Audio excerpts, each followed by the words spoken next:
नमस्कार, मी धन्यता सोनकांबळे. आपण पाहत आहात नागराज न्यूज. काल महाराष्ट्राचे मुख्यमंत्री विधिमंडळामध्ये मिसिंग लिंकच्या प्रश्नाला उत्तर देत असताना फारच हिंसक झाले होते, अस्वस्थ झाले होते. त्यांना प्रश्न विचारण्याचा प्रचंड राग आला होता. ज्या महाराष्ट्रातल्या गल्लीबोळातल्या लोकांनी त्यांना मतं देऊन निवडून दिलं, त्या गल्लीबोळातल्या लोकांबद्दल अत्यंत तुच्छता भावाने बोलताना, ज्यांना गल्लीतला कुत्राही विचारत नाही अशा पद्धतीची संभावना करत याच महाराष्ट्राच्या जनतेबद्दल कुत्ते, भाडेके, टट्टे अशा प्रकारचे शब्दप्रयोग ते करत होते. हे किती विशेष आहे की मुख्यमंत्र्यांना प्रश्न विचारल्यावर तुम्ही माझी बदनामी करा पण महाराष्ट्राची बदनामी करू नका असं ते ठणकावून सांगत होते. मुळात मुख्यमंत्र्यांना प्रश्न विचारणे हा जनतेचा अधिकार आहे.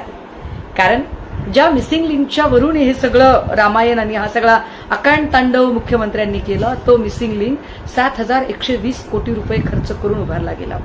हे 7,120 कोटी रुपये हे कुणाही सत्ताधाऱ्यांच्या वैयक्तिक खिशातले पैसे गेले नाही, तर हे पैसे महाराष्ट्रातल्या जनतेने, ज्यांनी आपल्या कष्टाने रोड टॅक्स, टोल टॅक्स, घरपट्टी, पाणीपट्टी किंवा मालमत्ता कर, वेगवेगळ्या प्रकारचे कर भरले, त्या कराच्या पैशातनं हा प्रकल्प उभारला गेला.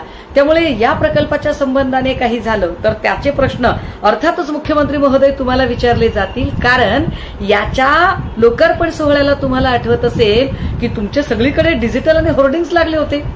जर क्रेडिट घ्यायला तुम्ही पुढे असता तर त्यात काही दोष उद्भवला तर त्याची जबाबदारी सुद्धा घेणं ही तुमची कर्तव्य आहे. पण असं करण्याच्या ऐवजी तुम्ही सरळ सरळ महाराष्ट्राच्या जनतेला कुत्ते, भाडेके, टट्टे असं म्हणाल. शोभलं तुम्हाला? आणि ही महाराष्ट्राची बदनामी आहे.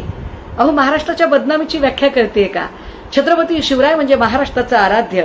ज्या शिवरायांचं नाव घेतल्यानंतर आमच्या धमन्या धमन्यामध्ये एक स्फुरण चढतं, त्या छत्रपती शिवरायांचा पुतळा समुद्रकिनारी असणारा जमीनदोस्त होतो, तेव्हा खरा महाराष्ट्राचा अवमान होतो. इथल्या ड्रगची पाळंमुळं अजिबात खणून न काढता दर दिवसाला इथं ड्रगचे नवे साठे सापडतात आणि महाराष्ट्राचा उल्लेख जेव्हा वेगवेगळ्या वर्तमानपत्रातनं उडता महाराष्ट्र होतो तेव्हा महाराष्ट्राची बदनामी होते. 3-3, 4-4 वर्षाच्या अद्याप न उमललेल्या कळ्या कुस्करल्या जातात आणि अजिबात गुन्हेगारांवर कुठलाही वचक राहत नाही, तेव्हा महाराष्ट्राची बदनामी होते. महाराष्ट्रातले वेदांता फॉक्सकॉन असेल, एअरबस असेल, बल्क ड्रग पार्क असेल, असे प्रकल्प गुजरातला नेले जातात, तेव्हा महाराष्ट्राची बदनामी होते. महाराष्ट्रातल्या माणसाला महाराष्ट्रातच जेव्हा घरं नाकारली जातात आणि परप्रांतीयांची आक्रमणं वाढत जातात तेव्हा महाराष्ट्राची बदनामी होते. महाराष्ट्राच्या उपमुख्यमंत्र्यांना, ज्यांनी या महाराष्ट्रातल्या प्रत्येक माणसाच्या मनावर गारुड केलं, त्या अजितदादांच्या अपघाताची साधी FIR महाराष्ट्रात दाखल होऊ शकत नाही, त्यासाठी परक्या राज्यात जावं लागतं, तेव्हा महाराष्ट्राची बदनामी होते. महाराष्ट्रातल्या लेकी बाळींना सुरक्षितपणे वावरता येत नाही. महाराष्ट्रातल्या किती मुली बेपत्ता झाल्यात याच्या आकडेवाऱ्या जेव्हा वेबसाईटवर प्रकाशित होतात तेव्हा महाराष्ट्राची बदनामी होते. विशेषतः ज्या क्रांतीबा ज्योतिबा फुल्यांनी महाराष्ट्राच्या वैचारिक आधारशिला ठेवली, त्यांच्या ऐतिहासिक वास्तूमध्ये गरज नसताना भाजपाची एखादी महिला लोकप्रतिनिधी तिथे अतिक्रमण करून घुसते आणि जाणीवपूर्वक क्रांतीबांच्या विचारांना चूड लावण्याचा प्रयत्न करते, तेव्हा महाराष्ट्राची बदनामी होते. महाराष्ट्राच्या विधिमंडळामध्ये आमदार एकमेकांची गचोंडी धरतात, अर्वाच्य शिवीगाळ करतात, तेव्हा महाराष्ट्राची बदनामी होते. महाराष्ट्रामध्ये जेव्हा आमदार खासदार पत्रकारांना किंवा महिला डॉक्टरला किंवा एखाद्या प्रकाशकाला आई बहिणीवरून शिवीगाळ करतात, मारहाण करण्याचा प्रयत्न करतात, जिवे मारण्याचा धमक्या देतात आणि यामध्ये ग्रह खातं हातबलतेने नुसती बघ्याची भूमिका घेतं, तेव्हा महाराष्ट्राची बदनामी होते. देवेंद्रजी, बदनामी म्हणजे काय हे जरा समजून घ्या. तुम्हाला प्रश्न विचारणे म्हणजे महाराष्ट्राची बदनामी नाही आणि तुम्हाला प्रश्न विचारण्याचा अधिकार महाराष्ट्राच्या जनतेला आहे.